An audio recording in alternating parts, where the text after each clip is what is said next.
Então, aos familiares e amigos do ex-vereador, também aqui os nossos mais sinceros sentimentos. Deputada Laura Gomes, bom dia, é um prazer recebê-la aqui na Rádio Cidade, né, para essa série de entrevistas. Bom dia, Mário Flávio. Eu quero pedir aqui licença a todos e todas para que eu retire aqui a máscara, né? Já que estamos vacinados e cumprindo aqui todo o protocolo de distanciamento. Bom dia, Mário Flávio. Eu quero agradecer o convite, né? Bom dia a todos os funcionários, a toda a equipe aqui da Rádio Cidade. E dizer que é renovado sempre o prazer e a satisfação de estar contribuindo com esse canal importante, um canal que eu digo que é a liberdade de expressão, a verdadeira democracia, né, onde a gente pode ter voz e dizer nossa linha de pensamento, tentando ajudar realmente a contribuir uma sociedade melhor. Eu perguntava aqui a senhora fora do ar e agora eu vou perguntar no ar. Animada para a pré-campanha de deputada federal? Olha, Mário Flávio, antes de responder, eu quero... Lógico, parece um paradoxo, mas eu quero aqui também externar meu sentimento em relação ao falecimento do ex-vereador Jonas de Sorvete, né? Uhum. Jonas, e também um grande militante, né, que morreu do PSB, uma raizista de carteirinha, doutor Ivan Rodrigues de Garanhuns, que o corpo está sendo velado lá agora na Câmara de Vereadores. Ele é ex-vereador, 94 anos, Mário Flávio. E eu vou lhe dizer, geralmente a gente diz assim, 94 anos, mas já estava... Lógico, ninguém quer o falecimento de ninguém. Uhum. Mas ele era tão vivo quanto você, quanto eu, quanto o Jó, quanto qualquer jovem de vocês aqui que estão, porque ele tinha vida. E a primeira vez, nesses 50 anos que eu conheci doutor Ivan Rodrigues, ele nunca adoeceu. Só adoeceu agora, João. Né? E é muito lamentável, porque ele é um ícone, é uma representação. Atendeu, foi secretário do doutor Arraes, ajudou no governo de Eduardo Campos e agora no governo de Paulo Câmara, e nos deixa assim, e muito lamentável a morte dele também. Então eu quero aqui externar todo o meu sentimento de pesar e solidariedade à família e aos amigos e a nós todos, militantes e militantes do PSB. Militantes do PSB. Uhum. Dizer que eu estou animada sim, Mário Flávio, animada porque a vida, não é, ela é feita de muitos desafios e são esses desafios que nos impulsionam, né, para que a gente vá buscar o que a gente acredita, e eu acredito na política, não é, animada não só como pré-candidata, mas animada também porque eu tenho certeza que eu tenho uma trajetória, uma história de vida que me credencia, não é, a ir buscar o mandato de deputada federal.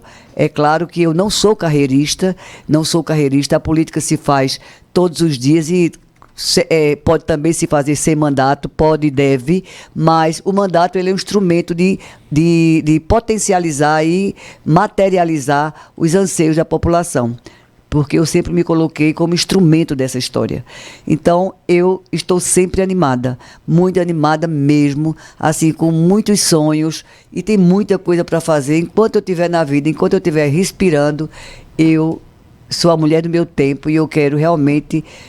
eu ainda tenho muitos sonhos e tenho, assim, na minha cabeça, eu preciso ainda... Falta muita coisa para realizar, né?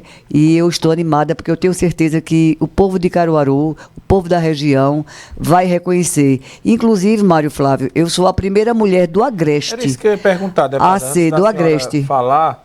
que eu estava aqui puxando na minha memória, eu não lembro de nenhuma deputada federal aqui de Caruaru. Do Agreste eu não tinha certeza, mas do Agreste Caruaru não tem. Nunca teve, né? Não, teve o Sertão, né, a região metropolitana, né, mas o Agreste nunca teve nenhuma pré-candidata ou deputada federal, né? Então a gente precisa realmente também, não é só a vaidade, não é só dizer que, vamos...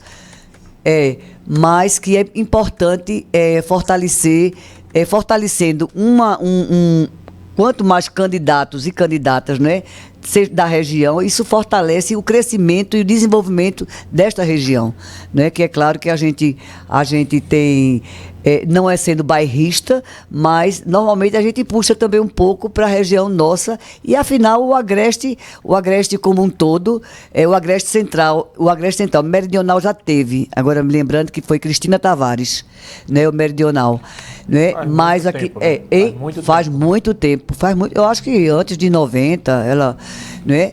E ela foi realmente uma deputada que fez jus, né, naquele tempo, inclusive com muito preconceito, né, ainda, com muita discriminação, que até hoje ainda tem, né, mas ela foi realmente uma pessoa que nos honrou muito, principalmente no processo da redemocratização do país, que foi um processo difícil, e ela sempre foi combativa, e até hoje... E jornalista também, né? E jornalista, a nossa classe. Jornalista, de uma família assim conservadora, né? Mas ela ultrapassou realmente essas barreiras. E honrou. Ainda hoje ela é lembrada como realmente uma pessoa que contribuiu entregou a democracia, e é essa que a gente não pode perder. E é isso que eu quero estar na Câmara Federal, né? Não só representando o povo de Pernambuco, mas também sendo um instrumento de fortalecimento do processo democrático.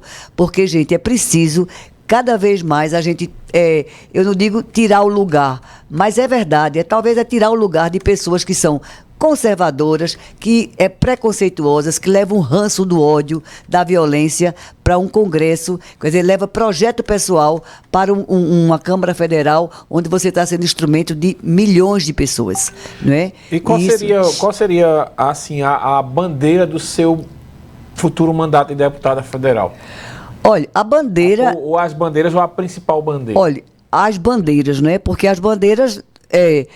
são muitas. Primeiro para se ter a voz, é preciso fortalecer a democracia. Eu posso estar sendo redundante neste processo, mas a gente tem que repetir isso, porque quem vem de uma geração que viveu a obscuridade de um regime, a gente sabe quanto é ruim a gente não poder estar aqui, Mário Flávio, livremente no microfone de uma rádio, não é? E isso é um canal que você leva e eu digo que é uma escola não só para a gente aprender enquanto falar, enquanto ser radialista ou jornalista, mas um canal que você pode também transmitir sua linha de pensamento e também respeitar até as adversidades, respeitar os outros pensamentos, que seja de direita, de extrema direita, de extrema esquerda, mas isso é que faz o processo, isso é que faz realmente uma sociedade livre, uma sociedade melhor. E as bandeiras, a primeira bandeira é esta, né? É esse fortalecimento. Inclusive, eu posso aqui muito claramente que a gente tem, a gente está num processo do país que está todo mundo muito assustado e um pouco também anestesiado, sem reação, porque um retrocesso que nós estamos vivendo é muito grande. Um retrocesso de costumes, um retrocesso na economia, conquistas que já tivemos, muitas e muitas, e estão sendo aí colocada debaixo do tapete e escondida, e eu acho que isso que a gente não pode deixar. Por exemplo, hoje mesmo, uma triste notícia, só pelo fato de não concordar, talvez, com a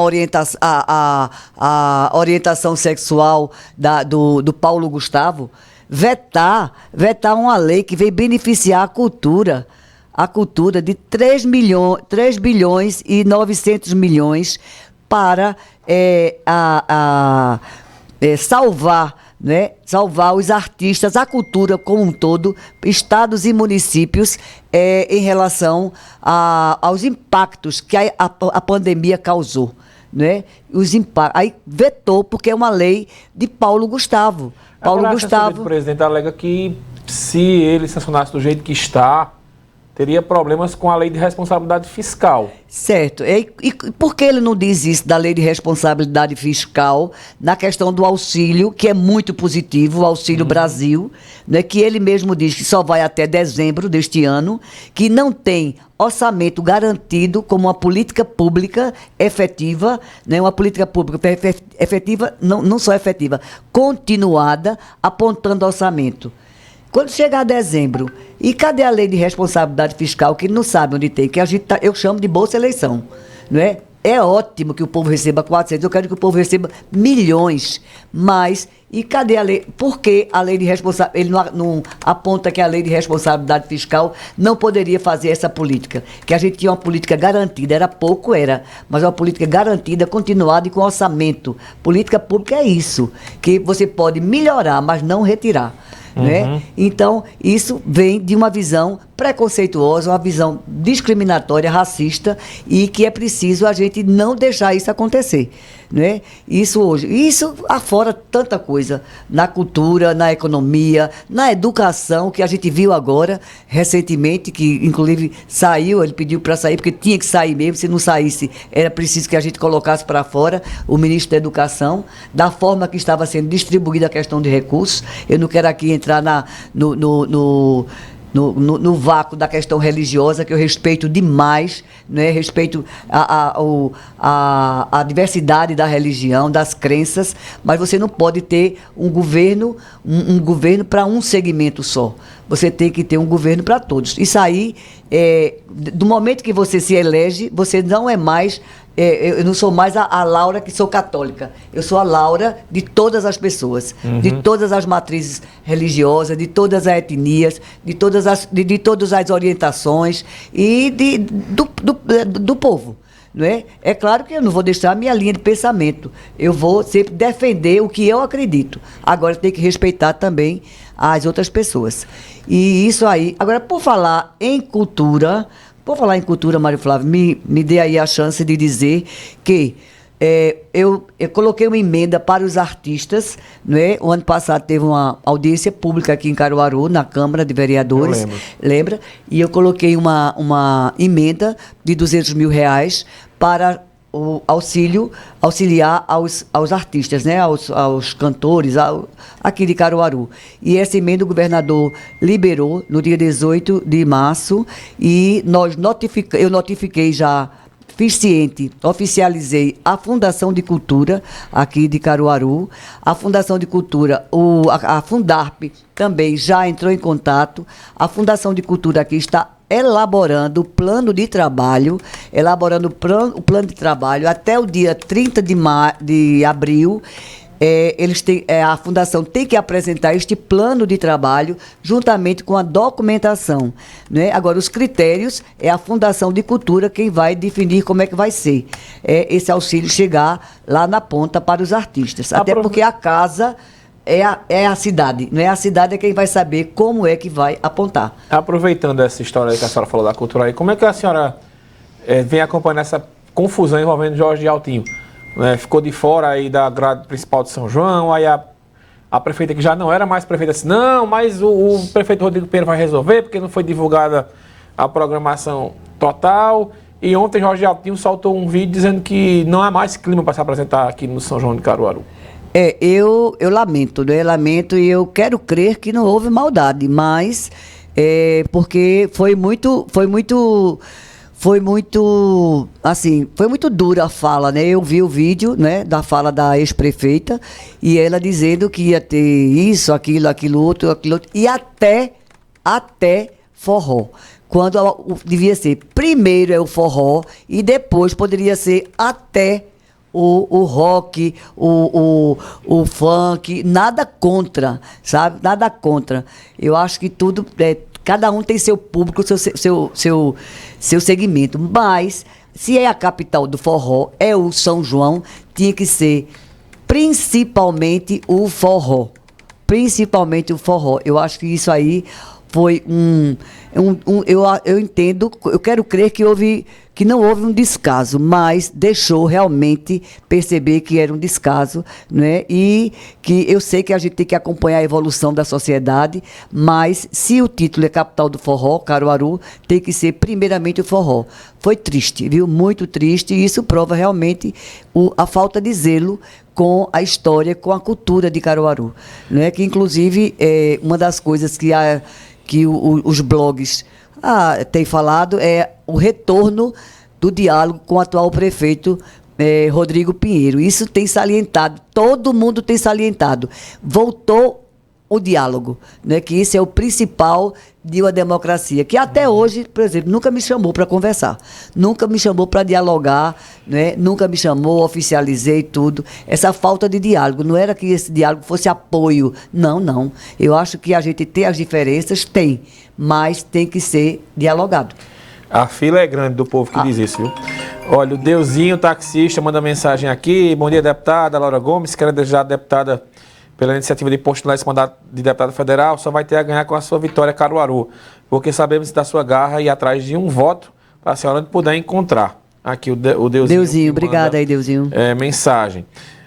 Aqui tem uma mensagem também do Elias, né, Serafim, tantos anos ao lado de Arraes e Eduardo, o que a gente enxerga é que o PSB não tem fidelidade recíproca com Laura, sempre tratando ela como de casa e não ofertando a estrutura necessária para ela voltar ao protagonismo eleitoral.